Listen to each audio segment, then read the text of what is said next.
iPlus training സൊല്യൂഷൻ്റെ പുതിയൊരു വീഡിയോയിലേക്ക് ഏവർക്കും സ്വാഗതം. നമ്മൾ ഇന്ന് പഠിക്കാനായിട്ട് പോകുന്നത് വളരെ ഇൻട്രസ്റ്റിംഗ് ആയിട്ടൊരു ടോപ്പിക്കാണ്, ലീഡർഷിപ്പ് ആൻഡ് മാനേജ്മെൻറ്റ്.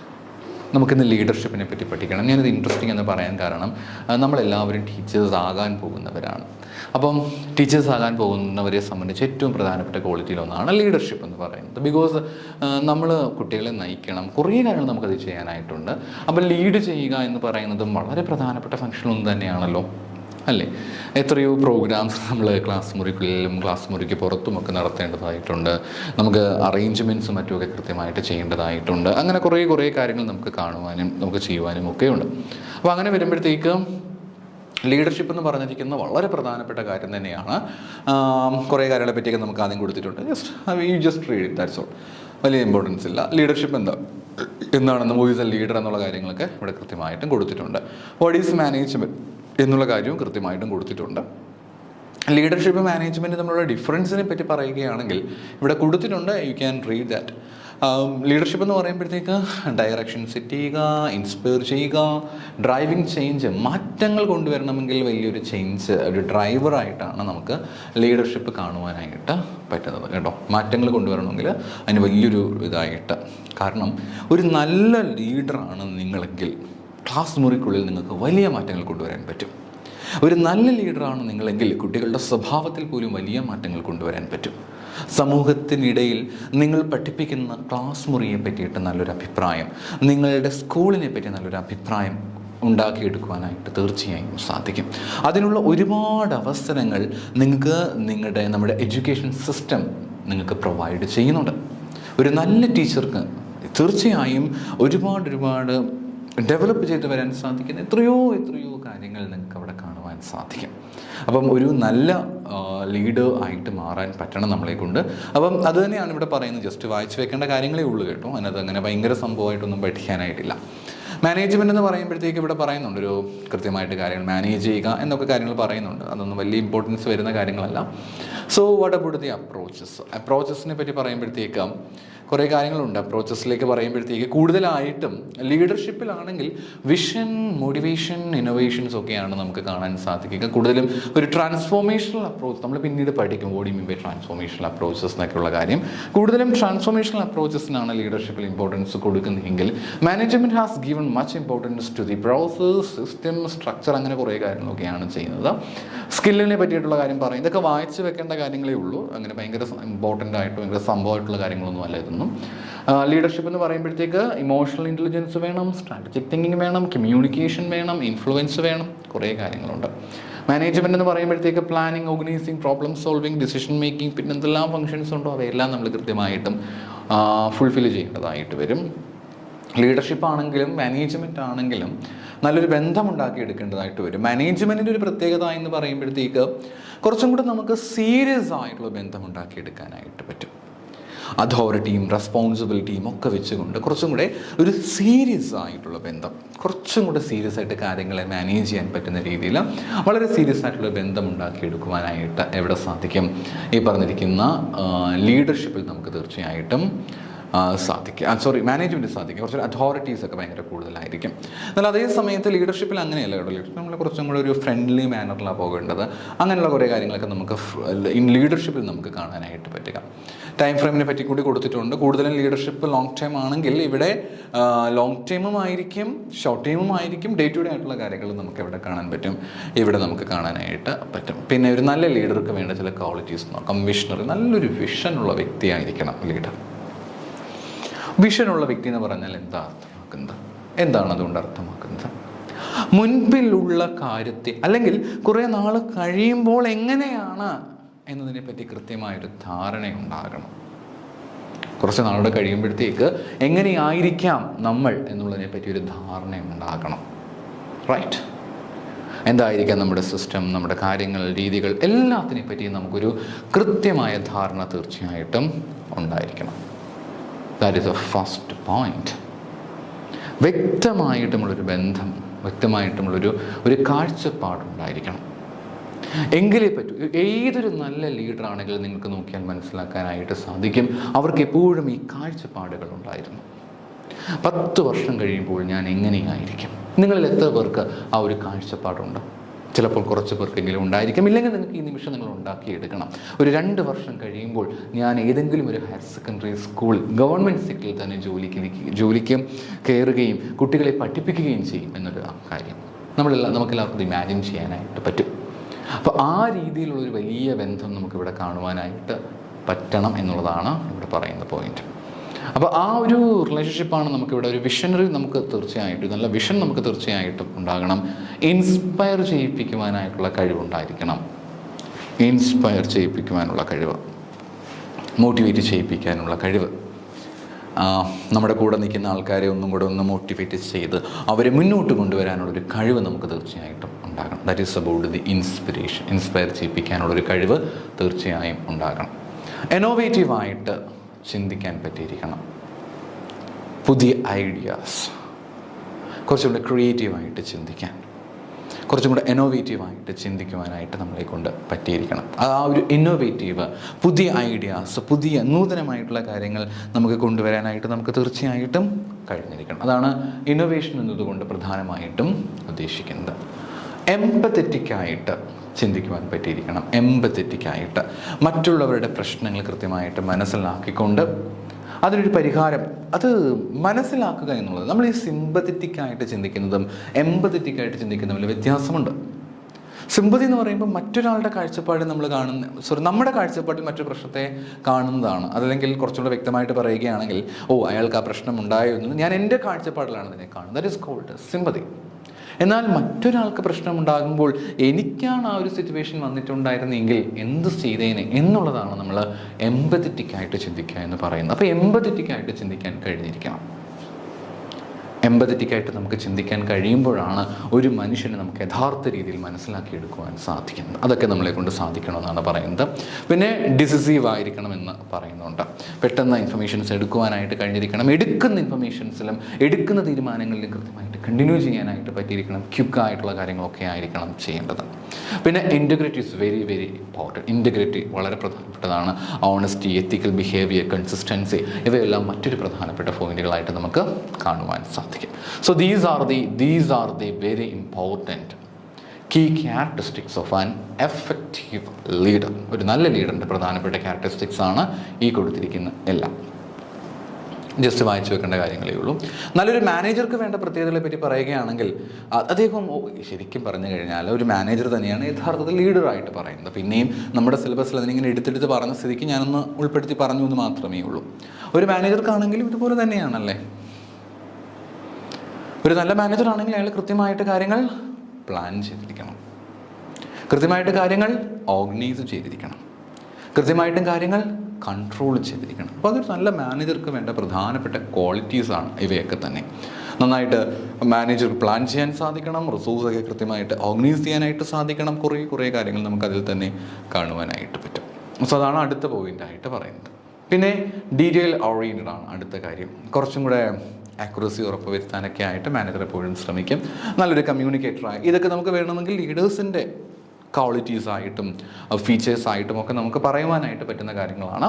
നല്ലൊരു പ്രോബ്ലം സോൾവർ ആയിരിക്കണം. സത്യം പറഞ്ഞു കഴിഞ്ഞാൽ ഒരു സ്ഥാപനത്തിൽ പ്രശ്നങ്ങൾ ഒഴിഞ്ഞുകൊണ്ടൊരു നിമിഷം ഉണ്ടാകത്തില്ല. ഇപ്പം നിങ്ങൾ ഭാഗ്യമുണ്ടെങ്കിൽ വലിയ പ്രശ്നങ്ങളൊന്നും ഉണ്ടാകത്തില്ല. എന്നാലും നമുക്കും അറിയാമല്ലോ, ടീച്ചർ എന്ന് പറയുമ്പോഴത്തേക്ക് ഭയങ്കര കംഫർട്ടബിൾ പൊസിഷനാണെന്നൊക്കെ നമ്മൾ പലപ്പോഴും തോന്നുന്നുണ്ടെങ്കിലും ഡിപ്പെൻസ് ആണ്. നമുക്ക് കിട്ടുന്ന കുട്ടികൾ ഇപ്പോഴും എന്തെങ്കിലുമൊക്കെ പ്രശ്നങ്ങൾ ഉണ്ടാക്കിക്കൊണ്ടിരിക്കുന്ന ആൾക്കാരാണെങ്കിൽ തീർച്ചയായിട്ടും നമുക്കതിൻ്റെ ബുദ്ധിമുട്ടുകൾ എക്സ്പീരിയൻസ് ചെയ്യേണ്ടതായിട്ട് വരും. അപ്പം അതുകൊണ്ട് അതിൻ്റേതായിട്ടുള്ള പ്രശ്നങ്ങൾ തീർച്ചയായിട്ടുമുണ്ട്. So that is a very important problem. അതുകൊണ്ട് തന്നെ നമ്മൾ കുറച്ചും കൂടെ ഇക്കാര്യത്തിൽ കെയർഫുൾ ആയിരിക്കണം എന്നുള്ളതാണ് പ്രധാനമായിട്ടും പറയുന്നത്. ബട്ട് പ്രോബ്ലം ഉണ്ടാകട്ടെ, ഇറ്റ്സ് ഓക്കെ. പ്രോബ്ലംസ് ഇല്ലാതിരിക്കാൻ പറ്റത്തില്ലല്ലോ, എന്തായാലും കാണും. പക്ഷേ ആ പ്രോബ്ലംസൊക്കെ നമുക്ക് കൃത്യമായിട്ട് ടാക്കിൾ ചെയ്യാനായിട്ട് പറ്റണം എന്നുള്ളതാണ്. അത് നല്ല മാനേജർക്ക് നല്ല ലീഡർക്കൊക്കെ ആണെങ്കിൽ ഈസി ആയിട്ട് സാധിക്കുകയും ചെയ്യും. Performance focused. എപ്പോഴും പെർഫോമൻസ് നോക്കുന്നില്ലേ. ഒരു എംപ്ലോയി മോശമായിട്ട് പെർഫോം ചെയ്യുവാണെങ്കിൽ അപ്പോൾ തന്നെ ആക്ഷൻസ് എടുത്തിരിക്കും. നമ്മൾ പ്ലാൻ ചെയ്ത കാര്യത്തിൽ ഒരു ഡീവിയേഷൻ ഉണ്ടാവുകയാണെങ്കിൽ വി ഷുഡ് ടേക്ക് ആക്ഷൻ. അത് എപ്പോഴും വളരെ പ്രധാനപ്പെട്ട കാര്യം തന്നെയാണ്. സോ അതുകൊണ്ട് തന്നെ എപ്പോഴും ഒരു പെർഫോമൻസ് കൃത്യമായിട്ട് ഫോക്കസ് ചെയ്യുകയും കറക്റ്റായിട്ടുള്ള ആക്ഷൻസും മറ്റും നമ്മൾ കൃത്യമായിട്ടും എടുക്കുകയും ചെയ്യും. അതാണ് പെർഫോമൻസ് ഫോക്കസ്ഡ് എന്ന് പറയുന്നത്.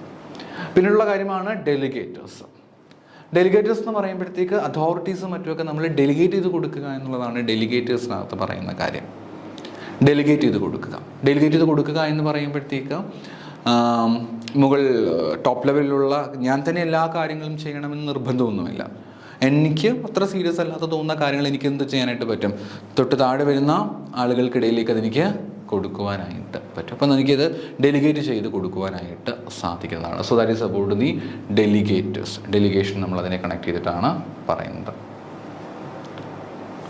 അടുത്തയാണ് ഇൻ്റഗ്രേറ്റിംഗ് ലീഡർഷിപ്പ് ആൻഡ് മാനേജ്മെൻറ്റ്. എങ്ങനെയാണ് നമുക്ക് ലീഡേഴ്സിനെ മാനേജർ ഇൻ്റഗ്രേറ്റ് ചെയ്യാൻ പറ്റുക എന്ന് പറഞ്ഞു കഴിഞ്ഞാൽ വളരെ വ്യക്തമായിട്ട് നിങ്ങൾക്ക് അറിയാൻ പറ്റും. ഒരു നല്ല ലീഡർക്ക് മാത്രമേ നല്ലൊരു മാനേജറായി തീരാൻ സാധിക്കുകയുള്ളൂ. അല്ലെങ്കിൽ ഒരു നല്ല മാനേജർക്ക് തീർച്ചയായിട്ടും ഒരുപാട് ലീഡർഷിപ്പ് ക്വാളിറ്റീസ് ഡെഫിനറ്റ് ആയിട്ടും ഉണ്ടായിരിക്കണം. അതേ കാര്യം തന്നെയാണ് ഇവിടെയും പറയുന്നത്. അപ്പോൾ നല്ലൊരു മാനേജർക്ക് തീർച്ചയായിട്ടും ഒരു നല്ല ലീഡർഷിപ്പ് ക്വാളിറ്റീസ് ഡെഫിനറ്റ് ആയിട്ടും ഉണ്ടായിരിക്കണം. ലീഡർഷിപ്പ് ക്വാളിറ്റീസ് ഉണ്ടാവുക തന്നെ ചെയ്യണം. അതോടൊപ്പം തന്നെ കുറേ കാര്യങ്ങൾ ബെസ്റ്റായിട്ട് കമ്മ്യൂണിക്കേറ്റ് ചെയ്യാൻ സാധിക്കണം, ലീഡ് ചെയ്യാൻ സാധിക്കണം, പ്രോബ്ലം സോൾവ് ചെയ്യാനുള്ള സ്കില്ലുണ്ടായിരിക്കണം, തീരുമാനമെടുക്കാനുള്ള സ്കില്ലുണ്ടായിരിക്കണം. ഒരുപാട് കാര്യങ്ങൾ അവർക്ക് ചെയ്യേണ്ടതായിട്ട് വരും. സോ ആ ഒരു കാര്യങ്ങളൊക്കെ തന്നെയാണ് നമുക്ക് ഇവിടെയും കാണാൻ പറ്റുക. അപ്പോൾ നല്ല ലീഡർക്ക് മാത്രമേ അത് സാധിക്കുകയുള്ളൂ. ഇനി ഇവിടെ പറയുന്നുണ്ട് എങ്ങനെയാണ് നമുക്ക് ഒരു ലീഡർഷിപ്പ് മാനേജർ തമ്മിൽ ഇൻ്റഗ്രേറ്റ് ചെയ്യാൻ സാധിക്കുമെന്ന് പറഞ്ഞാൽ അതൊരു വിഷൻ നമുക്ക് തീർച്ചയായിട്ടും ഡെവലപ്പ് ചെയ്തെടുക്കുക. ഒരു നല്ല വിഷൻ ഡെവലപ്പ് ചെയ്തെടുക്കുക. ആ എടുക്കുന്ന വിഷനെ കൃത്യമായിട്ട് എന്ത് ചെയ്യുക, ഇൻറ്റിഗ്രേറ്റ് ചെയ്യുക, എക്സിക്യൂട്ട് ചെയ്യുക എന്നുള്ളതാണ് മറ്റൊരു പ്രധാനപ്പെട്ട point. So we have to take a good decisions and we should try to execute it. That is the first point. Motivate and manage. So we should motivate our team. പരമാവധി inspire ചെയ്യിപ്പിക്കുക നമ്മുടെ ടീംസിനെ, പരമാവധി motivate ചെയ്യിപ്പിക്കുക, maximum നിങ്ങൾ inspire ചെയ്യിപ്പിക്കുക. പിന്നെ നമുക്ക് കിട്ടുന്ന റിസോഴ്സുകളെയെല്ലാം നമ്മൾ പ്രോപ്പറായിട്ട് മാനേജ് ചെയ്യുക, എഫക്റ്റീവായിട്ട് നമ്മളതിനെ യൂട്ടിലൈസ് ചെയ്യുക. ഇതൊക്കെ മറ്റൊരു പ്രധാനപ്പെട്ട പോയിന്റുകൾ തന്നെയാണ്. ആ രീതിയിലൂടെ നമുക്ക് നമ്മുടെ മാനേജ്മെൻറ്റിനെയും ലീഡർഷിപ്പിനെയൊക്കെ നമുക്ക് ഇൻ്റഗ്രേറ്റ് ചെയ്തെടുക്കുവാനായിട്ട് സാധിക്കുന്നതാണ്. പിന്നെ അടുത്തയാണ് encourage innovation and maintain order. എപ്പോഴും ഒരു ഇന്നോവേഷന് പ്രാധാന്യം കൊടുക്കുക. പുതിയ പുതിയ കാര്യങ്ങൾ, നൂതനമായിട്ടുള്ള കാര്യങ്ങൾ, ഇന്നോവേറ്റീവായിട്ടുള്ള ചിന്തകൾ വളരെ പ്രധാനപ്പെട്ടതാണല്ലേ. ഇന്നോവേറ്റീവായിട്ട് നമുക്ക് ചിന്തിക്കാനും കാര്യങ്ങളൊക്കെ മാനേജ് ചെയ്ത് പോകാനും സാധിക്കുന്നുണ്ടെങ്കിൽ അതാണ് ഏറ്റവും ഗ്രേറ്റ് ആയിട്ടുള്ള കാര്യം എന്ന് പറയുന്നത്. അപ്പോൾ ആ രീതി നമ്മൾ ചിന്തിക്കുക, കൃത്യമായിട്ട് നമുക്കത് ഒരു ഓർഡർ പ്രോപ്പറായിട്ട് മെയിൻറ്റെയിൻ ചെയ്ത് പോവുക, എല്ലാ കാര്യങ്ങളും സ്മൂത്തായിട്ടും പ്രോപ്പറായിട്ട് മാനേജ് ചെയ്ത് പോവുക. ഇതൊക്കെ നമുക്ക് മറ്റൊരു പ്രധാനപ്പെട്ട പോയിൻ്റായിട്ട് കണക്കാക്കുവാൻ സാധിക്കുന്നവയാണ്. Focus on people and processes. പീപ്പിളിനെ നമ്മൾ കൃത്യമായിട്ട് ഫോക്കസ് ചെയ്യുക, പ്രോസസ്സിനെ നമ്മൾ കൃത്യമായിട്ടും ഫോക്കസ് ചെയ്യുക.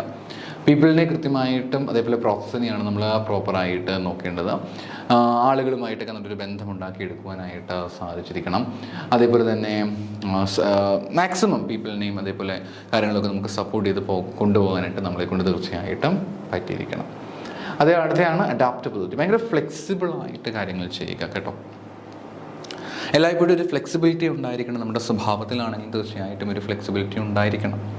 മാറ്റങ്ങൾ തീർച്ചയായിട്ടും നമ്മുടെ സ്ഥാപനത്തിൽ ഉണ്ടായിരിക്കും. മാറ്റങ്ങൾ ഉൾക്കൊള്ളുവാനുള്ള കഴിവും ശക്തിയും നമുക്കുണ്ടായിരിക്കണം. അപ്പോൾ ആ രീതിയിലൊരു തീർച്ചയായിട്ടും ഒരു ഇമ്പോർട്ടൻസ് നമുക്ക് കൊടുത്തേ മതിയാവുകയുള്ളൂ. സോ അതാണ് അടുത്തൊരു പോയിൻ്റായിട്ട് നമുക്ക് കാണുവാനായിട്ട് പറ്റുന്നത്. ഇതൊക്കെ ജസ്റ്റ് വായിച്ചു വെക്കേണ്ട കാര്യങ്ങളേ ഉള്ളൂ. ഇനി നമുക്ക് മാനേജ്മെൻറ്റിൻ്റെ ചില തിയറീസിലേക്ക് നോക്കാം. ഇത് ഓൾറെഡി നമ്മൾ കവർ ചെയ്തിട്ടുണ്ടായിരുന്നതാണല്ലോ. ഓൾറെഡി നമ്മൾ കവർ ചെയ്ത പോർഷൻസ് ആണ്, അതുകൊണ്ട് പിന്നെ അതിലേക്ക് പോകുന്നില്ല.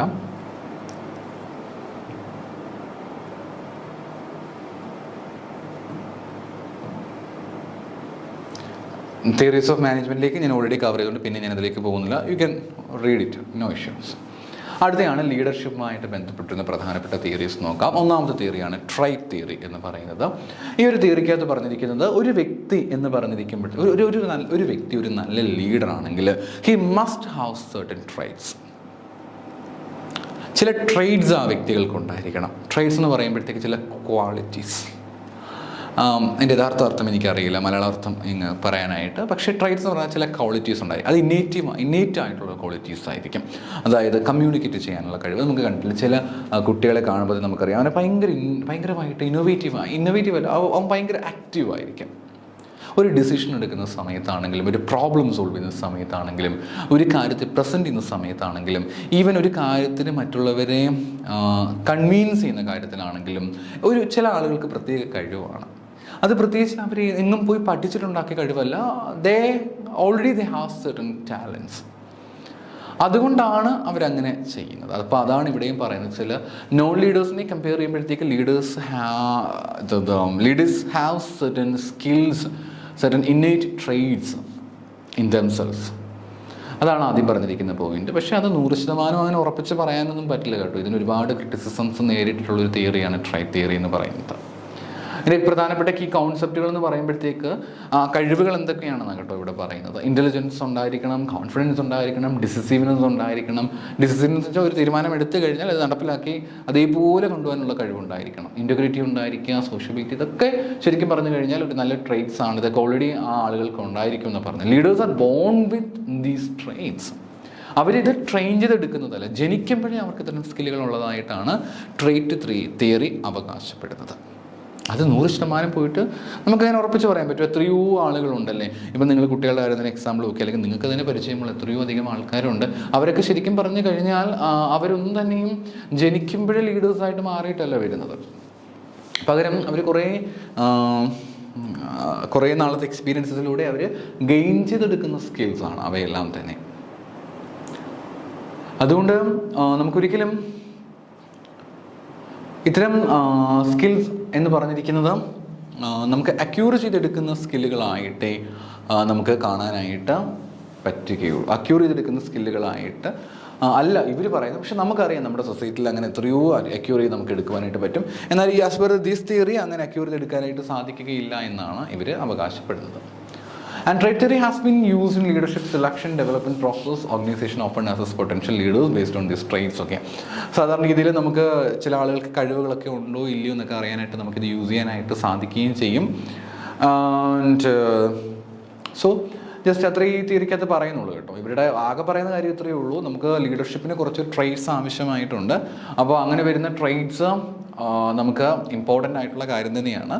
സോ ആ ട്രെയ്റ്റ്സ് നമുക്ക് ആവശ്യമായിട്ടുള്ളത് കൊണ്ട് തന്നെ ഇവർ ജനിക്കുമ്പോഴേ ആ ട്രെയ്റ്റ്സ് ഉണ്ട്. ആ ഒരു വാക്കിലേ ഉള്ളൂ പ്രശ്നം. ട്രെയ്റ്റ്സ് ഒക്കെ നല്ല കാര്യം തന്നെ, കുറച്ച് കഴിവുകളൊക്കെ തീർച്ചയായിട്ടും ലീഡേഴ്സിന് ഉണ്ടാവണമല്ലോ. പക്ഷേ ജനിക്കുമ്പോഴേ കഴിവുകളുമായിട്ടാണ് അവർ ജനിക്കുന്നത് എന്ന് പറയുന്നിടത്താണ് നമുക്ക് വിഷയം വരുന്നത്. സോ whatever, എന്തായാലും ഇതിൽ പറയുന്നത് അങ്ങനെയാണ്. അടുത്ത ബിഹേവിയർ തിയറീസിലേക്ക് വരുമ്പോഴത്തേക്ക് ലീഡേഴ്സിനെ പറ്റിയിട്ട് ഒബ്സർവ് ബിഹേവിയർ വെച്ചിട്ടാണ്. അയാൾക്ക് ഉള്ളിൻ്റെ ഉള്ളിൽ ക്വാളിറ്റീസ് ഉണ്ടോ ഇല്ല എന്നുള്ള കാര്യമല്ല. അതിന് പകരമായിട്ട് ഒരു വ്യക്തിയെ കാണുമ്പോൾ നമുക്ക് ഒബ്സർവ് ചെയ്യുമ്പോഴത്തേക്കും okay the person has these kinds of that kinds of leadership qualities എന്നൊക്കെ പറയുന്ന രീതിയാണ് നമുക്ക് എന്ന് പറയുക ബിഹേവിയർ തിയറിക്കകത്ത് നമുക്ക് കാണാനായിട്ട് പറ്റുക. ഇത് രണ്ട് തരത്തിൽ ലീഡേഴ്സാണ് നമുക്ക് കാണാനായിട്ട് പറ്റുക. ഒന്ന് ടാസ്ക് ഓറിയൻറ്റഡ് ലീഡേഴ്സ് ഉണ്ടായിരിക്കും. they just give much importance to the task of the organization.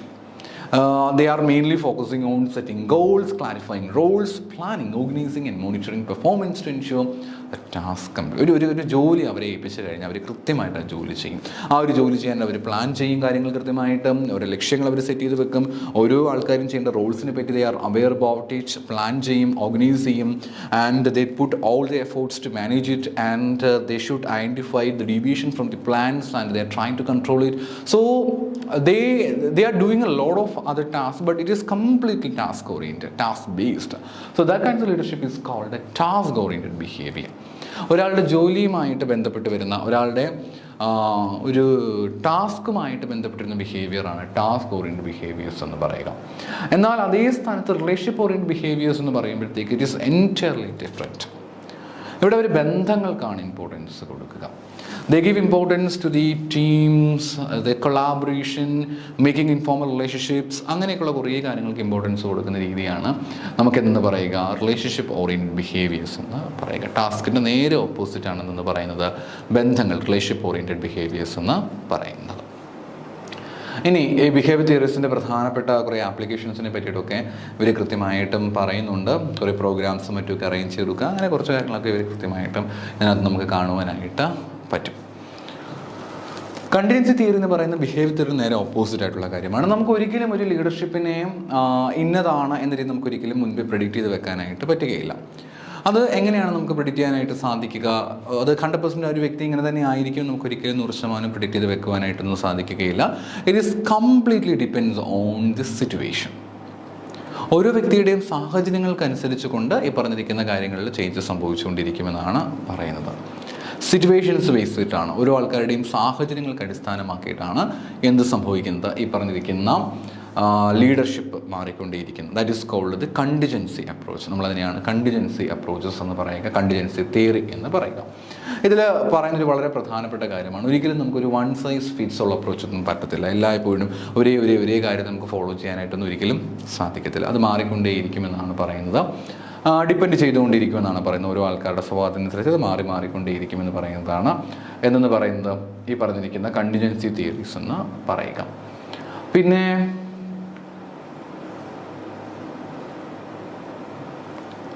അതാണ് കണ്ടിജൻസി. അതിൻ്റെ പ്രത്യേകിച്ച് വേറെ ഒന്നും പറയാനായിട്ടില്ല. ട്രാൻസാക്ഷണൽ ലീഡർഷിപ്പ് ഉണ്ട് കേട്ടോ. ട്രാൻസാക്ഷണൽ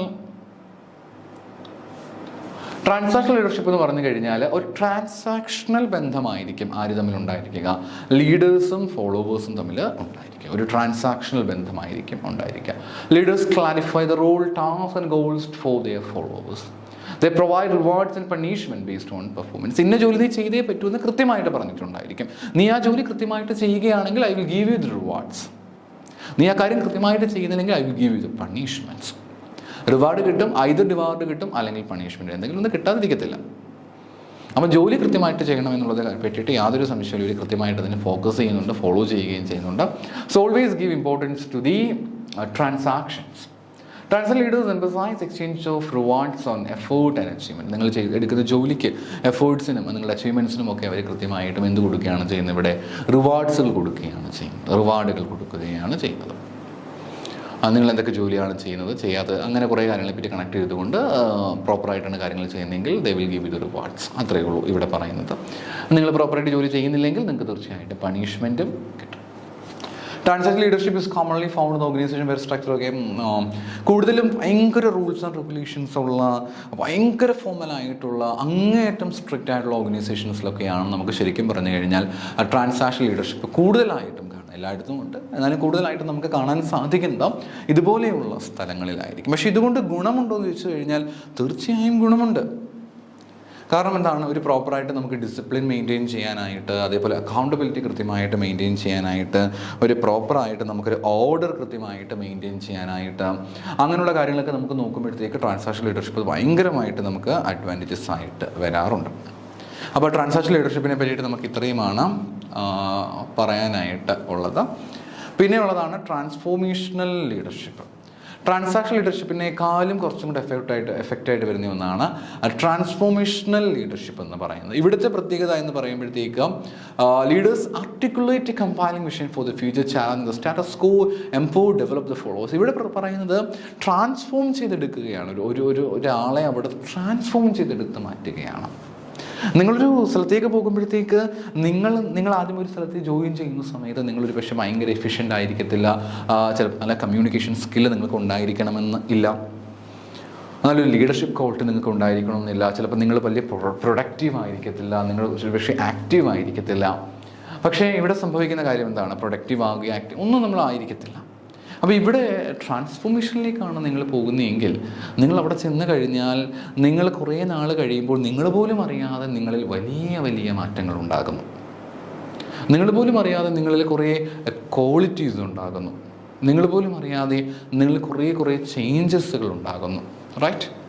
അപ്പോൾ അങ്ങനെ വരുമ്പോഴത്തേക്ക് അതുമൂലം ഡെഫിനറ്റ് ആയിട്ടും ഒരു അഡ്വാൻറ്റേജസ് നിങ്ങൾക്ക് തീർച്ചയായിട്ടും ഉണ്ടാകും. But in the case of transactional leadership അങ്ങനെയല്ല. അവിടെ നിങ്ങളെ കൊണ്ട് ജോലി ചെയ്യിപ്പിക്കുന്നത് റിവാർഡിൻ്റെയോ അല്ലെങ്കിൽ പണിഷ്മെൻറ്റിൻ്റെയോ അടിസ്ഥാനത്തിലായിരിക്കും. ഒരു റിവാർഡ് അല്ലെങ്കിൽ പണിഷ്മെൻ്റ് അടിസ്ഥാനത്തിലായിരിക്കും എന്തുണ്ടാവുക, ട്രാൻസാക്ഷൻ ലീഡർഷിപ്പിൽ നിങ്ങൾ കാര്യങ്ങൾ കാണുന്നെങ്കിൽ. ട്രാൻസ്ഫോർമേഷൻ വരുമ്പോൾ ഓപ്പോസിറ്റാണ്. നിങ്ങൾ തന്നെ അറിയാം, നിങ്ങൾ ട്രാൻസ്ഫോം ചെയ്ത് മറ്റൊരു വ്യക്തിയായിട്ട് മാറുന്നൊരവസ്ഥയിലേക്ക് നിങ്ങൾ എത്തിച്ചേരും. That is about the transformation leadership. ഇനി മറ്റൊരു കൈൻഡ്സ് ഓഫ് ലീഡർഷിപ്പാണ് servant leadership. Servant leadership prioritise the needs and development of others over the leader's self interest. കൂടുതലായിട്ടും ഒരു സെൽഫായിട്ടുള്ള ഒരു ഇൻട്രസ്റ്റിനേക്കാളും അപ്പുറത്തേക്ക് മാറിക്കൊണ്ട് മറ്റുള്ളവരുടെ നീഡ്സിനും ഇമ്പോർട്ടൻസിനും പ്രയോറിറ്റൈസ് ചെയ്യുക, നമ്മുടെ സ്ഥാപനത്തിൻ്റെ ഒരു ഇമ്പോർട്ടൻസിന് പ്രയോറിറ്റൈസ് കൊടുക്കുക, സ്ഥാപനത്തിൻ്റെ നീഡിന് പ്രയോറിറ്റൈസ് കൊടുക്കുക. അങ്ങനെയുള്ള കാര്യങ്ങളാണ് നമുക്ക് എവിടെ കാണാനായിട്ട് സാധിക്കുക, ഈ പറഞ്ഞിരിക്കുന്ന സെർവൻ്റ് ലീഡർഷിപ്പിൽ നമുക്ക് കാണുവാനായിട്ട് പറ്റുക. മറ്റൊരാൾക്ക് കൂടുതൽ ഇമ്പോർട്ടൻസ് കൊടുക്കുന്നതാണ് സെർവൻ്റ് ലീഡർഷിപ്പ് എന്ന് പറയുക. കൂടുതലും എംപതി, ലിസൺ ചെയ്യുന്ന ക്വാളിറ്റീസ്, സ്റ്റിവേർഷിപ്പ്, കമ്മ്യൂണിറ്റി ബിൽഡിംഗ് ഇങ്ങനെയുള്ള കാര്യങ്ങൾക്ക് കൂടുതൽ ഇമ്പോർട്ടൻസ് ഇവർ കൊടുത്ത് കാണാറുണ്ട്. സെർവൻ്റ് ലീഡർഷിപ്പ് എന്ന് പറയുമ്പോഴത്തേക്ക് കുറച്ചും കൂടി ഒരു ഇൻക്ലൂസീവ് ആയിട്ടുള്ള ഓർഗനൈസേഷൻ കൾച്ചറിലേക്ക് പോകാനായിട്ടും എംപ്ലോയീസിൻ്റെ മൊറാലിറ്റി കുറച്ചും കൂടെ കൂട്ടുവാനായിട്ടൊക്കെ സാധിക്കുമെന്നാണ് പറയുന്നത്. പിന്നെ ടീം മെമ്പേഴ്സ് തമ്മിലൊരു നല്ലൊരു കൊളാബറേഷൻസ് ഉണ്ടാകും എന്നും ഇവർ പറയുന്നുണ്ട്. സോ ഇതാണ് നമുക്ക് ഏതിൽ കാണാനായിട്ട് സാധിക്കുക? സെർവൻ്റ് ലീഡർഷിപ്പിൽ നമുക്ക് കാണാനായിട്ട് പറ്റുക. അടുത്തൊരു ടൈപ്പ് ഓഫ് ലീഡർഷിപ്പാണ് ഒതൻറ്റിക് ലീഡർഷിപ്പ് എന്ന് പറയുക. ഇവർ കൂടുതലായിട്ടും ഇമ്പോർട്ടൻസ് കൊടുക്കുന്ന കാര്യങ്ങൾ എന്ന് പറയുന്നത് ഒന്ന് ജെന്യുവിനിറ്റിക്ക് ഭയങ്കര ഇമ്പോർട്ടൻസ് കൊടുക്കാറുണ്ട്. പിന്നെ സെൽഫ് അവെയർനെസ്സിന് കൂടുതൽ പ്രാധാന്യം കൊടുക്കാറുണ്ട്. പിന്നെ അതുകൂടാതെ എത്തിക്കൽ ബിഹേവിയറിന് ഒരു വലിയ പ്രാധാന്യം കൊടുത്ത് കാണാറുണ്ട്. അപ്പോൾ എന്തിനൊക്കെയാണ് ഇവർ കൂടുതൽ പ്രാധാന്യം കൊടുക്കുന്നത്? ജെന്യുനിറ്റി, അതേപോലെ സെൽഫ് അവെയർനെസ്, എത്തിക്കൽ ബിഹേവിയറിനൊക്കെ വലിയ പ്രാധാന്യം ഇവർ കൊടുത്ത് കാണാറുണ്ട്. അവരോട് തന്നെ ട്രൂ ആയിരിക്കും. അവർ വാല്യൂസിനോട് ഭയങ്കര ട്രൂ ആയിട്ടായിരിക്കും ഇവർ നിൽക്കുക. ട്രസ്റ്റ് ഉണ്ടായിരിക്കും, ട്രാൻസ്പെറൻസി, ഓണസ്റ്റി, കൺസിസ്റ്റൻസി എല്ലാം ഇവരുടെ കാര്യത്തിലുണ്ടായിരിക്കും. ഓപ്പൺനെസ് ഉണ്ടായിരിക്കും, കൺസ്ട്രക്റ്റീവ് ആയിട്ടുള്ള ഫീഡ്ബാക്കുകൾ ഇവർക്ക് തീർച്ചയായിട്ടും ഉണ്ടായിരിക്കും. ഇങ്ങനെയുള്ള എല്ലാ തരത്തിലുള്ള ക്വാളിറ്റീസും ആർക്ക് നമുക്ക് കാണുവാനായിട്ട് സാധിക്കും? ഈ പറഞ്ഞിരിക്കുന്ന ലീഡേഴ്സ് നമുക്ക് കാണുവാനായിട്ട് പറ്റും. സോ അതാണ് മറ്റൊരു പ്രത്യേകത. ഇനി ഒതൻറ്റിക് ലീഡർഷിപ്പിൻ്റേത് നമുക്ക് എത്തിക്കലായിട്ടുള്ള ബിഹേവിയർ നമുക്ക് പ്രൊമോട്ട് ചെയ്യാനായിട്ട് സാധിക്കുന്നു, ട്രസ്റ്റ് കൂട്ടുവാനായിട്ട് പറ്റുന്നു, അതേപോലെ തന്നെ റെസ്പെക്റ്റ് കൂട്ടാനായിട്ട് സാധിക്കുന്നുണ്ട്. അങ്ങനെ കുറേ ക്വാളിറ്റീസ് നമുക്ക് ഇതുവഴിയായിട്ട് കിട്ടും. ജസ്റ്റ് വായിച്ചു വിടേണ്ട കാര്യമുള്ളൂ. അടുത്തൊരു ലീഡർഷിപ്പാണ് കരിസ്മാറ്റിക് ലീഡർഷിപ്പ്. അടുത്ത ലീഡർഷിപ്പ് ഏതാണ്? Charismatic leadership. നമ്മളിനി പഠിക്കാനായിട്ട് പോകുന്നത് കരിസ്മാറ്റിക് ലീഡർഷിപ്പിനെ പറ്റിയിട്ടാണ്. കരിസ്മാറ്റിക് ലീഡർഷിപ്പ് എന്ന് പറയുമ്പോഴത്തേക്ക് നമ്മൾ ചില ആൾക്കാരെ കാണുമ്പോൾ, ഗാന്ധി അദ്ദേഹത്തിനൊക്കെ ഭയങ്കരമായ ചില കഴിവുകളുണ്ടായിരുന്നു. അതേപോലെ APJ അബ്ദുൽ കലാം, അദ്ദേഹത്തിനും എന്തുമാത്രം കഴിവുകൾ ഉണ്ടായിരുന്നു. അങ്ങനെ ഓരോ ആൾക്കാരും നമ്മളെ ഇൻസ്പയർ ചെയ്യിപ്പിച്ചിട്ടുള്ള ഓരോ ആളുകൾക്കും അവർക്ക് പ്രത്യേകമായ ഒരു കരിസ്മ അവർക്കുണ്ടായിരുന്നു. ആ കരിസ്മ വെച്ചിട്ടാണ് അവർ എന്തെല്ലാം കാര്യങ്ങളാണ് നമുക്ക് വേണ്ടി ചെയ്ത് തന്നിട്ടുള്ളത് അല്ലേ. ഒരുപാട് അഡ്വാൻറ്റേജസ് അവർ നമുക്ക് കോൺട്രിബ്യൂട്ട് ചെയ്തിട്ടുണ്ടായിരുന്നു. അവരുടേതായിട്ടുള്ള കുറേ ക്വാളിറ്റീസ് നമ്മുടെ തന്നെ വലിയ മാറ്റങ്ങളിലേക്ക് നയിച്ചു. അപ്പോൾ അങ്ങനെയുള്ള ലീഡർഷിപ്പാണ് കരിസ്മാറ്റിക് ലീഡർഷിപ്പ് എന്ന് പറയുന്നത്. ഒരു കരിസ്മ തീർച്ചയായിട്ടും അവർക്ക് ഉണ്ട്. ആ കരിസ്മയിലൂടെയാണ് വലിയ മാറ്റങ്ങൾ കൊണ്ടുവരുവാനായിട്ട് പറ്റുന്നത്.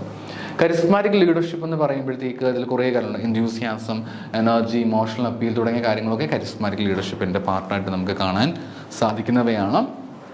കരിസ്മാറ്റിക് ലീഡർഷിപ്പ് എന്ന് പറയുമ്പോഴത്തേക്ക് ഏറ്റവും കൂടുതലായിട്ട് നമുക്ക് കാണാൻ സാധിക്കുന്നത് മാറ്റങ്ങൾ കൊണ്ടുവരുന്ന സമയത്താണ്. They are very supportive for the new initiatives. ശരിക്കും നമ്മുടെ ഒരു ലീഡർ, ഒരു സ്ഥാപനത്തിലെ ലീഡറിൻ്റെ കരിസ്മാറ്റിക് ആയിട്ടുള്ള കുറച്ച് ക്വാളിറ്റീസ് ഉണ്ടെങ്കിൽ തീർച്ചയായിട്ടും അവർക്ക് ഒരുപാട് കാര്യങ്ങൾ ആ സ്ഥാപനത്തിന് വേണ്ടി ചെയ്യാനായിട്ട് പറ്റും. കുറേ കാര്യങ്ങൾ ആ സ്ഥാപനത്തിന് വേണ്ടിയിട്ട് അവർക്ക് ചെയ്യാനായിട്ട് സാധിക്കുന്നു. കുറേ കാര്യങ്ങൾ അവർക്ക് കോൺട്രിബ്യൂട്ട് ചെയ്യുവാനായിട്ട് പറ്റും. കരിസ്മാറ്റിക് ആയിട്ടുള്ള ലീഡേഴ്സിനെ സംബന്ധിച്ച് അവർ ശരിക്കും ഒരു ചേഞ്ചസുകൾ നന്നായിട്ട് ഉണ്ടാക്കിയെടുക്കാൻ ക്യാപ്പബിലിറ്റീസ് ഉള്ള ആൾക്കാരായിരിക്കും ഉറപ്പായിട്ടും. അങ്ങനെയുള്ള കുറേ ക്വാളിറ്റീസ് നമുക്ക് ഈ കരിസ്മാറ്റിക് ലീഡർഷിപ്പിൽ കാണാനായിട്ട് പറ്റും. പിന്നെ മറ്റൊരു കോൺസെപ്റ്റാണ് ട്രേറ്റ് മോട്ടിവേഷൻ തിയറി. ഇവിടെ രണ്ട് കാര്യങ്ങൾക്ക് ഇമ്പോർട്ടൻസ് കൊടുക്കും. ഒന്ന് ലീഡർഷിപ്പ് ട്രേറ്റ്സ്, നമ്മൾ ഓൾറെഡി പഠിച്ചു കഴിഞ്ഞു എന്താണ് ലീഡർഷിപ്പ് ട്രേറ്റ്സ് എന്നുള്ള കാര്യം. അതിനും ഇവർ ഇമ്പോർട്ടൻസ് കൊടുക്കുന്നുണ്ട്. പ്ലസ് പിന്നെ വേറെ എന്തിനും ഇമ്പോർട്ടൻസ് കൊടുക്കുന്നുണ്ട്? മോട്ടിവേഷണൽ ഫാക്ടേഴ്സിനും കൂടുതലായിട്ടും ഇമ്പോർട്ടൻസ് കൊടുക്കും. അപ്പോൾ രണ്ട് കാര്യങ്ങൾക്ക് ഇമ്പോർട്ടൻസ് ഇവർ കൊടുക്കുന്നുണ്ട്. ഒന്ന് ലീഡർഷിപ്പിന് ഇമ്പോർട്ടൻസ് കൊടുക്കുന്നുണ്ട്, മോട്ടിവേഷണൽ ഫാക്ടേഴ്സിന് ഇവർ കൃത്യമായിട്ടും ഇമ്പോർട്ടൻസ് കൊടുക്കുന്നുണ്ട്. കുറേ കാര്യങ്ങളെപ്പറ്റി ഇവിടെ പറയുന്നുണ്ട്. അവരുടെ അച്ചീവ്മെൻറ്റ്സ് ആയിട്ടുള്ള കുറേ മോട്ടിവേഷണൽ ഫാക്ടേഴ്സിനെ പറ്റി ഇവർ കൃത്യമായിട്ടും കൊടുക്കുന്നുണ്ട്.